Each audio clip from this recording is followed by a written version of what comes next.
Mengikuti hobi sang ayah, hari itu Nora, seorang gadis belia cantik, kembali mendaki Gunung Batu. Walaupun sempat terpleset, tapi Nora memiliki ambisi yang tinggi dan tidak gampang menyerah. Setelah berhasil mencapai puncak, sang ayah selalu menceritakan kisah tentang makhluk mitos yang disebut troll. Dia berkata bahwa dulu saat ada acara pernikahan troll, 13 troll yang lain mabuk-mabukan dan lupa waktu, hingga tanpa disadari matahari terbit dan sinarnya membuat mereka musnah menjadi gunung batu. Sebagai gadis yang beranjak dewasa, tentu saja Nora tidak percaya dengan cerita tersebut karena menurutnya cerita itu hanyalah dongeng pengantar tidur saja. Tapi menurut sang ayah, untuk bisa mempercayai cerita itu, maka kita harus melihat gunung itu dulu, bukan menggunakan mata, tapi dengan hati kita. Dan ketika Nora mencoba untuk memejamkan matanya, lalu membukanya kembali untuk melihat gunung batu itu, wajah para troll memang terlihat dengan sangat jelas. 20 tahun kemudian di Pegunungan Dovre, pemerintah melakukan proyek pembangunan untuk membuat jalur kereta yang baru. Tapi sepertinya beberapa orang tidak menyetujui proyek tersebut karena dianggap telah merusak lingkungan. Apalagi ketika para pekerja melakukan pengeboman di dalam terowongan tersebut. Namun beberapa saat setelah aksi pengeboman itu, tiba-tiba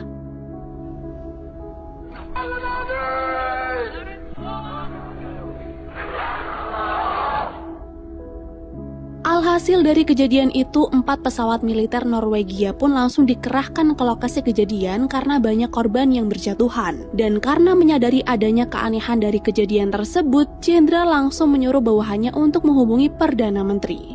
Bersama dengan penasihatnya yang bernama Andreas, Perdana Menteri agak terkejut dengan info yang dia dapatkan, di mana ada jejak kaki raksasa yang ditemukan di lokasi kejadian. Tapi walaupun hal ini sangat tidak wajar, dia tetap menyuruh penasihatnya untuk memanggil beberapa ahli untuk membantu menyelesaikan masalah tersebut. Para ahli yang paham dengan masalah ini salah satunya adalah Nora, gadis muda yang kita lihat di awal film tadi. Nora belajar dengan rajin hingga menjadikan dirinya sebagai profesor paleontologi atau seseorang yang ahli dalam mempelajari fosil. Sesampainya di markas operasional Norwegia, Andreas langsung mengantarkan Nora ke ruang rapat. Di dalam rapat tersebut, para ahli geologi mulai berspekulasi bahwa cekungan itu bukanlah jejak kaki. Tapi sebagai ahli paleontologi, Nora memiliki pendapat yang berbeda, di mana cekungan itu memanglah jejak kaki, cuman dia tidak bisa menetapkannya karena kalau dipikir mana ada jejak kaki sebesar itu. Sampai kemudian mereka mendapatkan video milik pengunjuk rasa yang berhasil diretas oleh Sigrid. Dan dari video itu, dugaan Nora yang awalnya disebut mengada-ngada pun kembali diperbincangkan karena terlihat jelas makhluk aneh bertubuh besar, seperti monster batu yang diduga dialah pemilik dari jejak kaki tersebut. Selanjutnya, Andreas membawa Nora ke salah satu wilayah bernama Lesia untuk menggali informasi lebih lanjut, karena kebetulan daerah itu baru saja dilewati oleh si monster batu. Di tempat itu mereka bertemu dengan Kapten Chris yang menjelaskan bahwa belum lama si monster batu telah melewati daerah ini, tapi jejak kakinya berhenti 20 km di arah selatan, seperti menghilang begitu saja. Karena penyisiran tidak menghasilkan apa-apa, Nora kemudian bertanya kepada sepasang lansia yang menjadi korban dalam peristiwa tersebut. Menurut mereka, makhluk itu benar-benar seperti gunung batu yang bergerak, dan yang lebih menyeramkannya lagi, monster itu meraung layaknya orang sedang bersedih. Masih belum paham seperti apa wujud asli monster batu itu, Nora berusaha mencari jejak genetiknya menggunakan senter ultraviolet. Tapi ternyata dia tidak menemukan apa-apa selain tanah dan batu. Tapi karena masih penasaran dan semua bukti yang ada mengingatkannya kepada sesuatu hal, Nora meminta tolong kepada kapten untuk mengantarkannya ke suatu tempat karena ia ingin bertemu dengan seseorang. Ternyata orang itu adalah Tobias, ayah Nora sendiri yang sudah lama terasingkan karena keyakinannya akan keberadaan makhluk mitos yang disebut troll. Sebenarnya Nora tidak mau percaya dengan mitos itu lagi dan hanya ingin mencari bantuan karena hanya ayahnya lah yang paham akan daerah tersebut.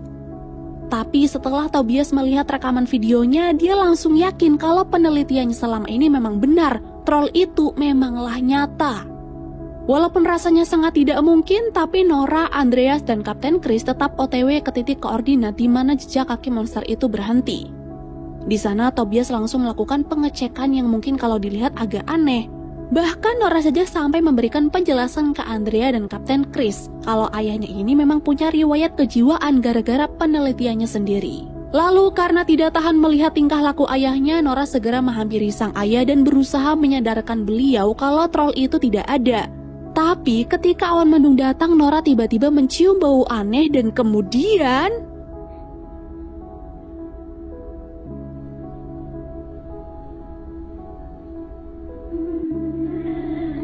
melihat sosok troll memang ada di dunia nyata. Nora, Andreas, dan Kapten Chris sempat tidak percaya, sedangkan Tobias tertawa puas karena penelitiannya terbukti benar. Mereka lalu segera memberikan informasi itu ke markas operasional agar pemerintah bisa menemukan cara bagaimana menghentikan makhluk itu sebelum menyebabkan lebih banyak kekacauan. Tapi sesampainya di markas operasional, informasi yang mengatakan kalau makhluk itu adalah troll langsung dibantah oleh beberapa pihak karena merasa tidak masuk akal. Tobias bahkan diusir dari sana karena sudah memberikan informasi tidak penting, dan Nora tidak diberi kesempatan untuk membuktikannya karena masalah ini akan ditangani langsung oleh pihak militer. Awalnya Nora ingin menyerah karena sudah tidak diberi wewenang lagi untuk mengurusi masalah ini, apalagi Kapten Chris dan pasukannya akan segera melakukan penyerangan. Tapi ketika ayahnya berkata bahwa kita tidak bisa diam saja tanpa mencari tahu asal mula troll itu bisa muncul, Nora kembali menemukan semangatnya sehingga dia memutuskan untuk ikut dalam proses penyerangan bersama Kapten Chris. Singkat cerita, penyerangan pun dilakukan. Tapi ternyata apa yang sudah mereka lakukan hanyalah sia-sia dan hanya membuat troll itu semakin marah. Bahkan yang terjadi selanjutnya adalah banyak anggota militer yang menjadi korban. Ketika keadaan sudah tidak kondusif lagi, Tobias dengan beraninya mendekati troll, berusaha berkomunikasi dan menenangkannya. Ternyata apa yang dia lakukan memang berhasil dan hal itu membuat dirinya sangat senang. Tapi ketika dari belakang tiba-tiba penyerangan kembali dilakukan, troll itu langsung agresif hingga menghantam tubuh Tobias dengan sangat keras. Melihat ayahnya sekarat, Nora sangat panik dan meminta ayahnya itu untuk bertahan karena bantuan pasti akan datang. Tapi si ayah malah menyebutkan 3 kata, yaitu istana, raja, dan rumah sebelum akhirnya dia meninggal dunia. Mendengar itu Nora bingung. Dia juga bertanya-tanya kenapa di saat tidak ada penyerangan lagi, troll malah tidak melakukan apa-apa dan malah pergi begitu saja. Semenjak kematian sang ayah, Nora jadi semakin yakin kalau monster itu adalah troll, makhluk mitos yang selama ini diceritakan kepadanya. Jadi kalau dongeng itu ternyata adalah benar, mungkin saja mereka bisa menemukan cara dari berbagai catatan milik mendiang sang ayah. Nora dan Andreas kemudian berusaha memberitahu pemerintah bahwa mitos kuno mengatakan kalau troll itu benci dengan suara lonceng gereja. Jadi kalau mereka menggunakan lonceng itu sebagai senjata, kemungkinan besar troll bisa dihentikan. Awalnya pemerintah menolak karena ide itu tidak rasional, tapi karena Andreas dan Kapten Chris menyaksikan sendiri keanehan monster itu, apalagi senjata modern tidak ada yang bisa menghentikannya, pemerintah pun memberikan izin untuk merealisasikan cara yang Nora ajukan. Di tempat lain, troll tiba di sebuah taman hiburan dan membuat orang-orang berlarian.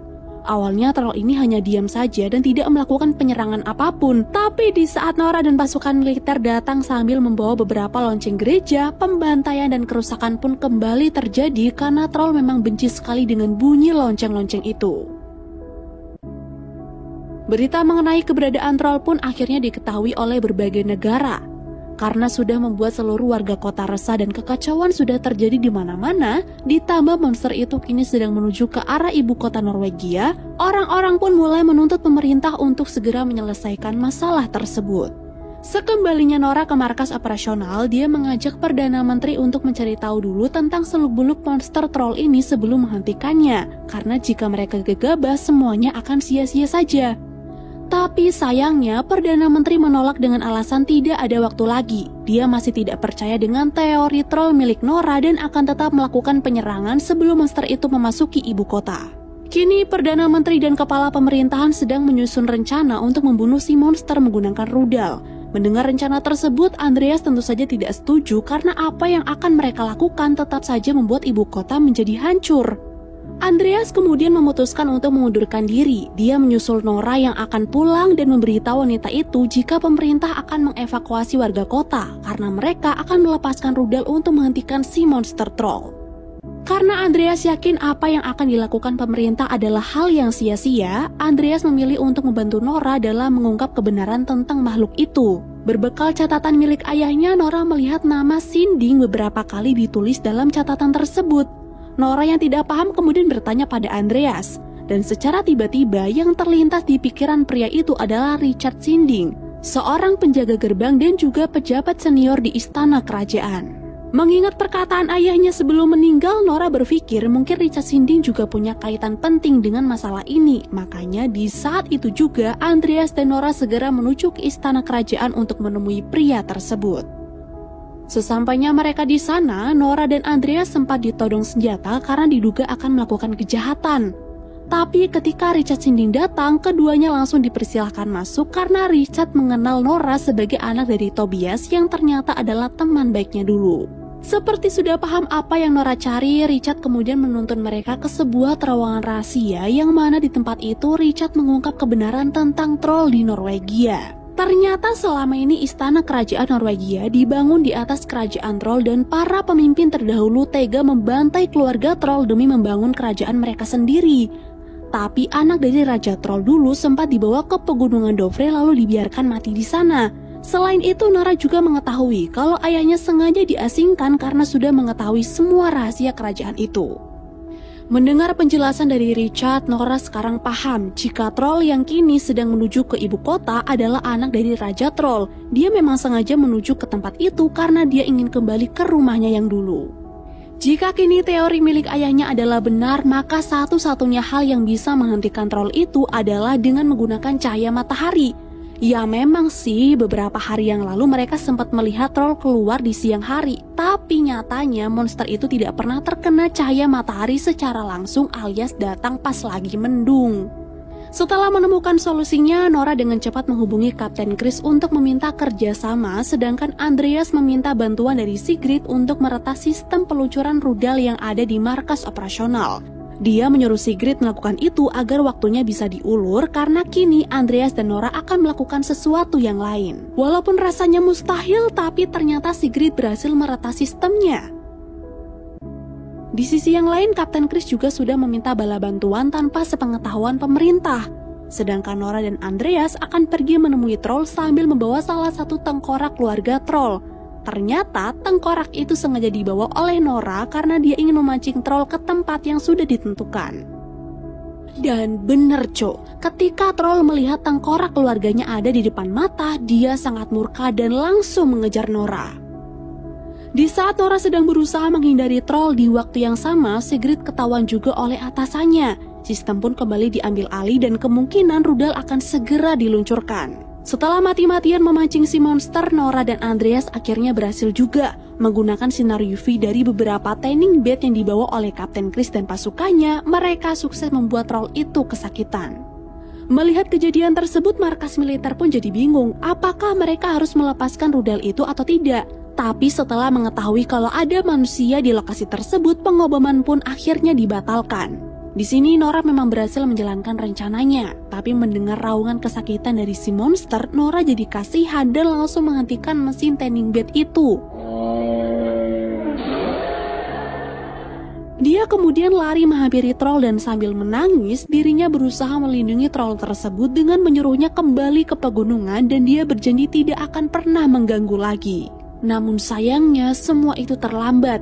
Setelah Nora mengatakan hal tersebut, secara perlahan matahari muncul dan membunuh troll itu menjadi bukit batu.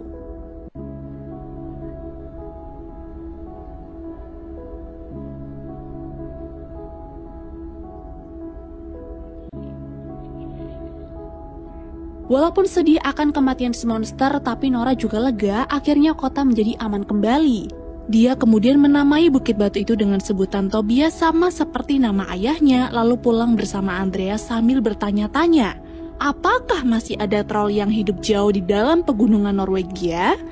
Dan film pun selesai.